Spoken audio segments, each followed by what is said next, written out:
Fingers jabbed the air like accusatory spears surrounding her. Rachel clutched her worn leather purse, feeling the small wooden cross inside, the one her son had carved last Christmas. The polished oak chair beneath her felt unnaturally hard, like a witness stand in a courtroom where the verdict had been decided long before the trial began.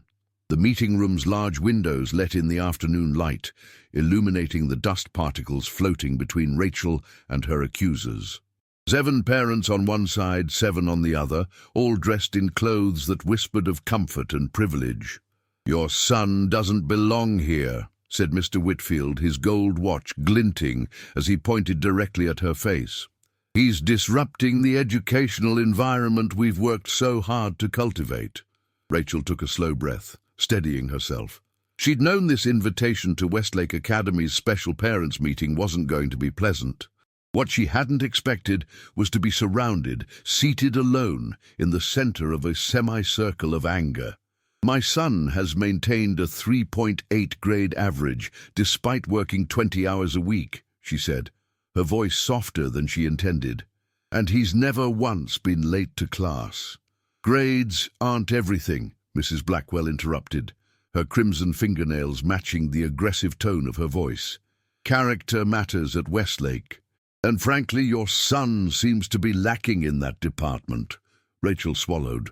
Daniel was many things: stubborn, private, occasionally moody like any 16-year-old, but she knew her son's heart. What these people were suggesting cut against everything she knew to be true about him. Perhaps if he had proper guidance at home. Someone muttered just loudly enough to be heard. The remark stung like a slap.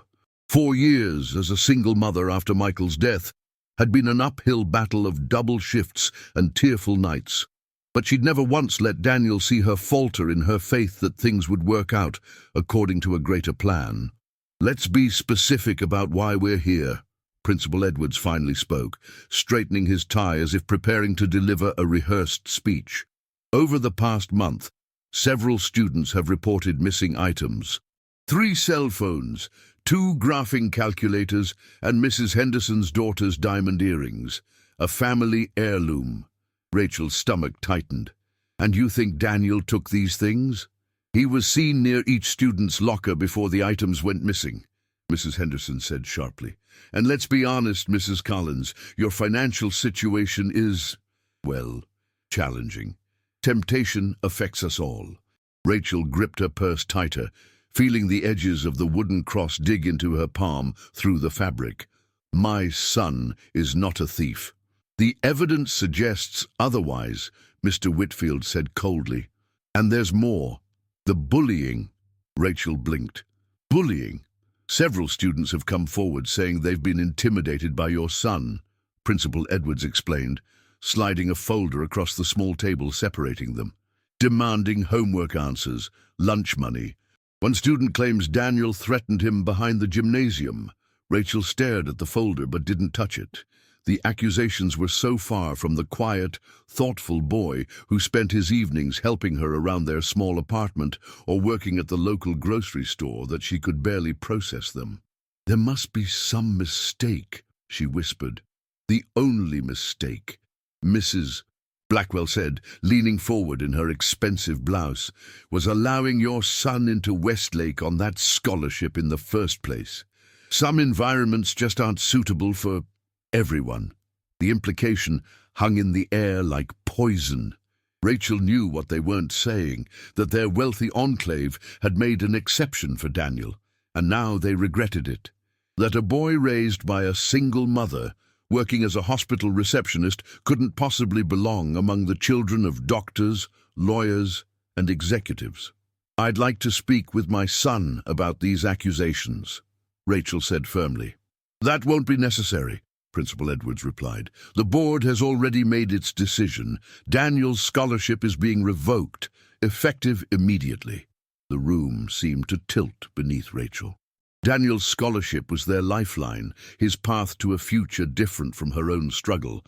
"You can't do that without giving him a chance to defend himself," she protested, her voice rising for the first time. "Mrs. Collins," Principal Edwards said with practiced sympathy that never reached his eyes. "We've provided extraordinary opportunities for your son.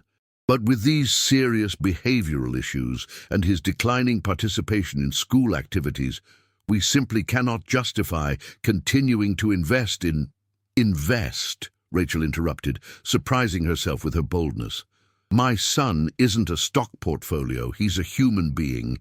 Mrs. Henderson sighed dramatically. This is exactly the kind of emotional response that— The door to the meeting room burst open. "Stop!" came a commanding voice. "This meeting needs to end now." Rachel turned to see Mr. Winters, the music teacher, standing in the doorway. His usually calm demeanor was replaced with something like barely controlled outrage. "This is a closed meeting, Stephen," Principal Edwards said irritably. "We're discussing a disciplinary matter." "You're discussing the wrong student," Mr. Winters replied, stepping fully into the room. He was holding a tablet computer and what looked like a stack of handwritten notes. "And I'm not going to stand by while you railroad an innocent boy out of this school." Rachel felt a flicker of hope ignite in her chest. She'd only met Mr. Winters briefly at the previous year's parents' night, but Daniel had always spoken highly of him. "I've been conducting my own investigation since I first heard these rumors about Daniel Collins," Mr. Winters continued, "and what I've discovered is going to make every person in this room deeply ashamed." The semicircle of accusers shifted uncomfortably in their seats. "Stephen, this isn't the appropriate forum for—" Principal Edwards began. "It's exactly the right forum," Mr. Winters cut him off. "You've gathered here to judge this woman and her son. Well, you should have all the facts before you do." He placed the tablet on the table and turned to face the parents, his back straight as a judge delivering a verdict. "First, Daniel Collins is not responsible for any of the thefts. I have video evidence from the school security cameras showing another student accessing those lockers." He tapped the tablet, and grainy footage began to play, clearly showing a different boy, one Rachel recognized as the Henderson's son, William, opening a locker that wasn't his own. Mrs. Henderson gasped. "That's impossible." "And yet there it is," Mr. Winters said grimly. "I've compiled similar footage for each of the reported thefts. Your son has been systematically stealing from his classmates, Mrs. Henderson, not Daniel Collins." The room erupted in confused murmurs. Rachel felt dizzy with relief but also bewildered. Why would these parents so readily believe her son capable of theft? "As for the bullying allegations," Mr. Winters continued once the noise had subsided, "I have written statements from 12 students contradicting those claims. In fact, several students have come forward to say Daniel has been protecting them from actual bullying." He removed a folded piece of paper from his pocket and cleared his throat. "This is a transcript of a conversation between Daniel and William Henderson from 3 days ago, recorded accidentally when Daniel's phone activated in his pocket during their encounter behind the gymnasium." Mr. Winters began to read. "William, give me your physics answers or I'll tell everyone you tried to steal my phone." Daniel, "I'm not giving you answers, William, and I know you planted your phone in my backpack yesterday before claiming I stole it." William, "No one will believe you over me. My dad's on the school board. Your mum can barely afford your lunch." Daniel, "This has to stop. You're hurting people." William, "What are you going to do about it, scholarship boy?" Daniel, "I'm not going to fight you if that's what you're hoping for, but I won't let you keep bullying the younger kids either. That 7th grader you pushed around yesterday, he was crying in the bathroom for an hour." William, "So what? Crybabies need to toughen up." Daniel, "We all have our battles, William. Maybe try fighting your own instead of creating them for others." William, "Is that what your dad taught you before he bailed on your family?" Daniel, "My father died serving his country. And yes, he taught me to stand up for people who can't stand up for themselves. I feel sorry for you, William. I really do." William, "Save your pity. By next week you'll be kicked out of Westlake. I've made sure of it."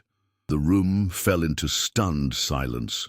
Rachel felt tears welling in her eyes, partly from the cruel mention of Michael's military service and death, but mostly from the quiet dignity in her son's words. Even facing false accusations, he'd remained true to his values. Mrs. Henderson had gone pale. There must be some explanation. There is, Mr. Winters said, his voice gentler now. Your son is troubled, Mrs. Henderson. He needs help, not enablement. But that's a different conversation for another time. He turned to Rachel, his expression softening.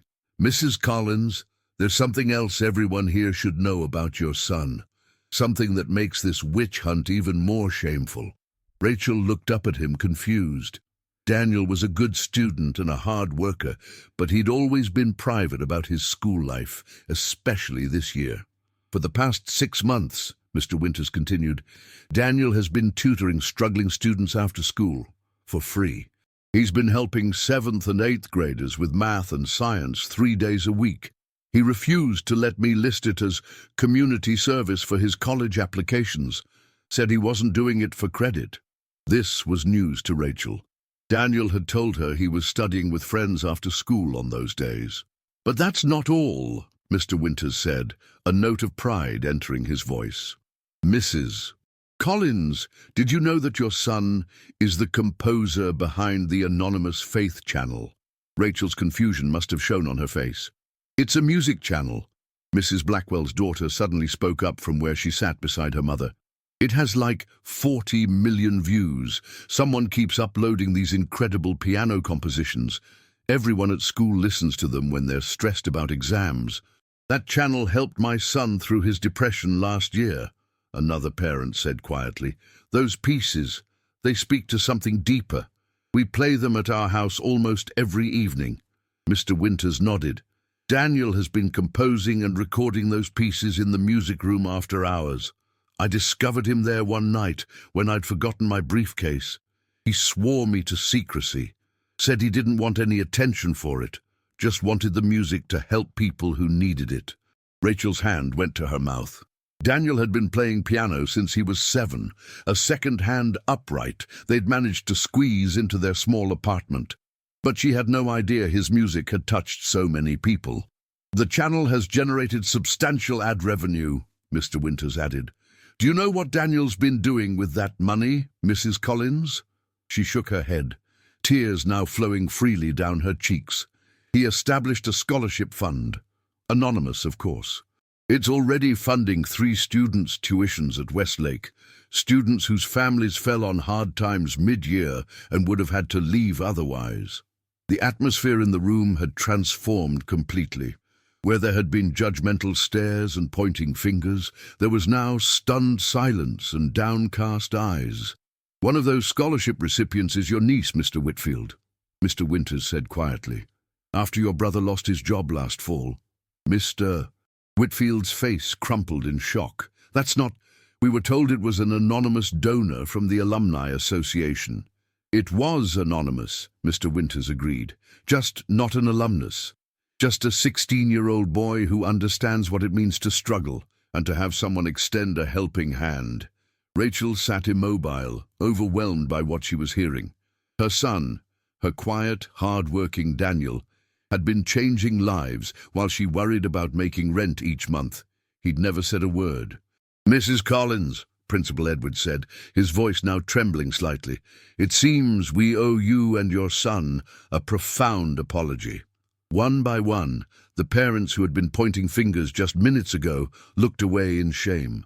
Mrs. Henderson was openly crying. Why? Rachel finally managed to ask. Why would Daniel keep all this secret? Even from me? Mr. Winters smiled gently. He told me once that his father had taught him that true charity doesn't seek recognition, that helping others isn't about credit or praise. The wooden cross in Rachel's purse seemed to press against her side, a tangible reminder of the values she and Michael had tried to instill in their son. There's one more thing you should all know, Mr. Winters said, addressing the entire room.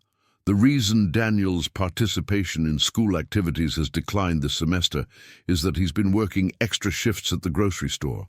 His manager told me Daniel had asked for more hours to help with a family medical situation.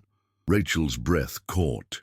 She'd been experiencing severe migraines for months, but had downplayed them around Daniel, not wanting him to worry. She'd postponed seeing a specialist because of the cost. He's been saving to pay for medical tests his mother needs, Mr. Winters finished softly. The silence that followed was deafening. Rachel closed her eyes, overwhelmed by the depth of her son's love and sacrifice. When she opened them again, she saw something had changed in the faces surrounding her. The judgment and accusation had been replaced by shame, admiration, and in some cases tears. "Mrs. Collins," Mrs. Blackwell said, her voice uncharacteristically humble, "I can get you an appointment with my husband's neurology practice tomorrow, no charge. My law firm has a health fund for families in need," Mr. Whitfield added quickly. "Please, let us help." One by one, the parents who had been so quick to condemn now offered assistance, resources, and genuine remorse. Their words tumbled over each other in an avalanche of regret and newfound respect. "Where is Daniel now?" Rachel asked Mr. Winters. "In the music room," he replied with a small smile. "Working on a new composition. He doesn't know I'm here." Rachel stood, suddenly needing to see her son more than anything. "I should go to him." "We all should," Principal Edwards said unexpectedly, "to apologize in person and—" He hesitated, looking genuinely contrite, "to ask if he would consider performing his music at the school fundraiser next month, if he's willing." As they moved toward the door, Rachel felt a hand on her arm. It was Mrs. Henderson. Her earlier hostility completely vanished. "Mrs. Collins," she said softly, "I need to ask your forgiveness. And your son's. William has been troubled since his older brother went to college. But that's no excuse for his behavior, or for mine. I should have looked more closely at what was happening." Rachel looked at this woman who had been so quick to judge her parenting and her son's character. In her eyes, she now saw not an enemy, but another mother, one facing her own struggles with a child making poor choices. "Parenting isn't easy," Rachel said gently, "for any of us. Maybe William and Daniel both need understanding right now, not judgment." Mrs. Henderson's eyes filled with tears. "How can you be so gracious after how we treated you?" Rachel's hand went to her purse, feeling the outline of the small wooden cross inside. "Because holding on to bitterness only hurts ourselves in the end. Forgiveness frees us all."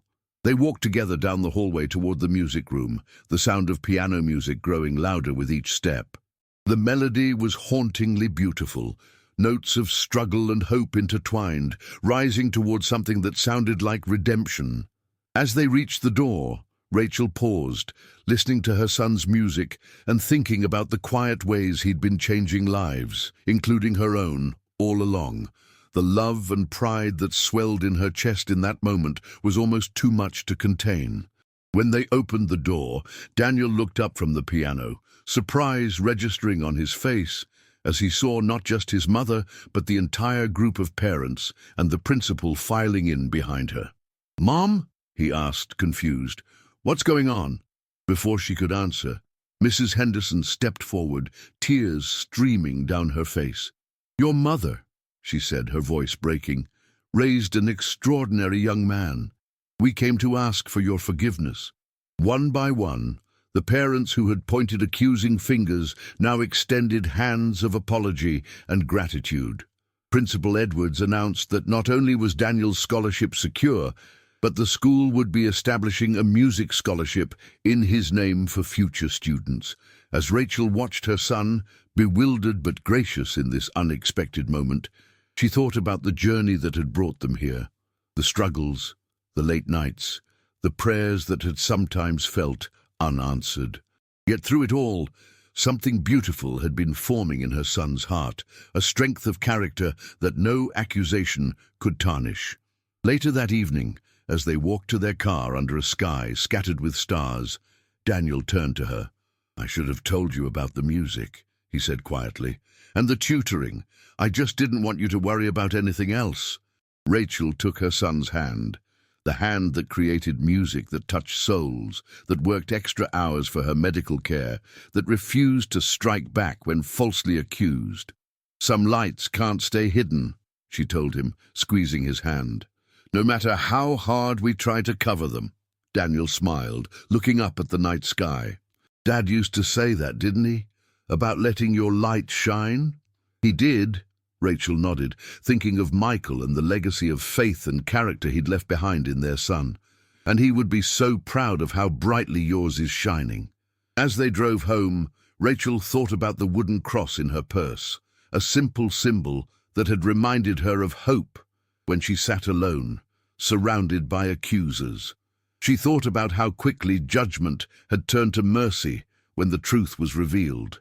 And she thought about second chances, for William Henderson, for herself, for everyone who had gathered in that meeting room today. Some would call what happened a coincidence. Mr. Winters discovering Daniel's secret life of service just in time. But Rachel knew better. In her heart, she recognized the thread of grace that had been weaving through their lives all along, connecting their moments of deepest struggle to unexpected redemption. The small apartment that had felt like a symbol of her failure as a provider now seemed like a sanctuary as they pulled into their parking space. Inside those walls, despite all the hardships, she had raised a son who understood that true strength lies in lifting others up, not in tearing them down. And that, she realized, was the greatest success any parent could hope for. "Mum," Daniel asked as they reached their door, "are you okay? You're smiling." Rachel looked at her son, really looked at him, and saw not just the boy she'd raised, but the man he was becoming, a man of quiet integrity and profound compassion. "I'm more than okay," she told him truthfully. "I'm blessed beyond measure." And in that moment, surrounded not by accusing fingers, but by the evidence of grace in their lives, Rachel knew it was absolutely true.